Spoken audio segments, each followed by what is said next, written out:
you come from an environment inside where you're consistently referred to as boy, inmate, convict, felon, it can directly impact your mental health in many ways. It makes a big difference when the public addresses you as a returning citizen, as someone who is justice involved, justice impacted.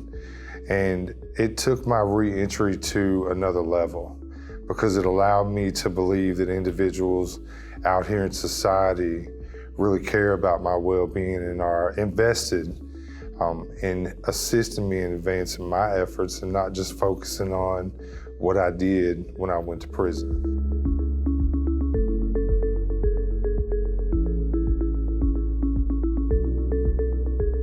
Communication is one of the biggest barriers for second chance employers and individuals who are justice involved. When you look at workplace policies, how they impact individuals who are in the workforce, it affects competition, it affects productivity, it affects how individuals see management, and it really enhances when you're using people-first language, the ability for justice-involved individuals to be a part of a team.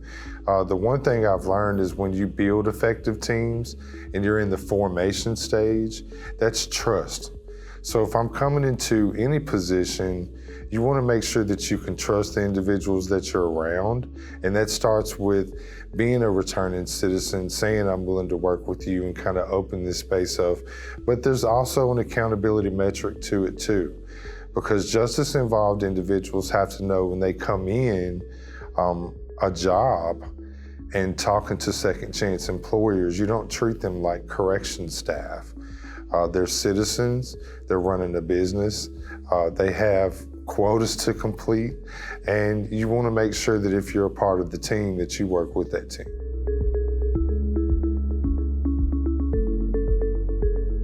A lot of times you'll hear inmate.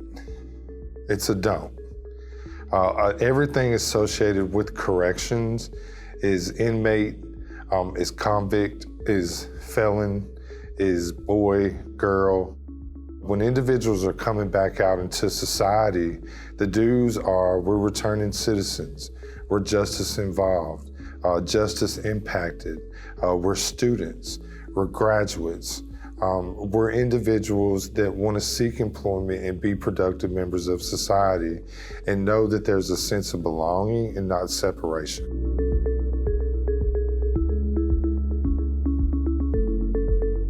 When you're in an environment where you can be in a program that's changing and shaping how you see your own life, even under those circumstances, it can essentially change how you think and help you mold your future.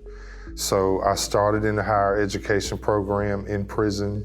I graduated from Nashville State Community College in August of 22, and I'm currently enrolled in Austin Peay State University seeking my bachelor's in finance and urban economics. And it changes everything because you then become an individual that can add value to society. So it makes a big difference.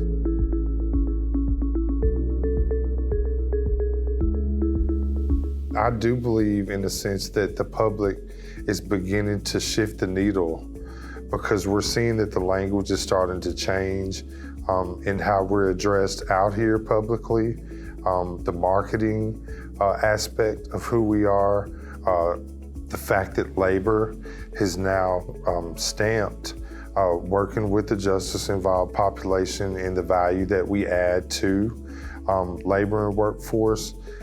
And then you have more state agencies, government agencies that are stepping up. And it really means a lot because the public sees that if the state government and labor are willing to take a chance, then maybe we can take a chance, they can take a chance on us. And that's what matters.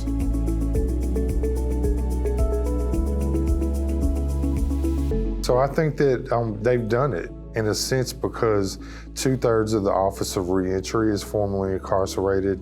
The idea that I can be in prison and know that there are men and women out in society that are working to effectuate change and that I can be a part of it says a lot to the men and women in prison. Because when you're in there, you don't think that anybody's working for you, but in truth, there's a whole body of people that's working collectively to find that support and do collective impact and make an impact. So that says a lot. When someone walks into an AJC who might not look like you, who might not be dressed like you, who might not have hair like you, that's the moment when you walk up and you shake their hand and you say, hey, how can I help you? What can I do for you? And you sit down and you have an honest conversation about where you want to be in life, how you want to get there, what's your career path look like, and how can I advance that?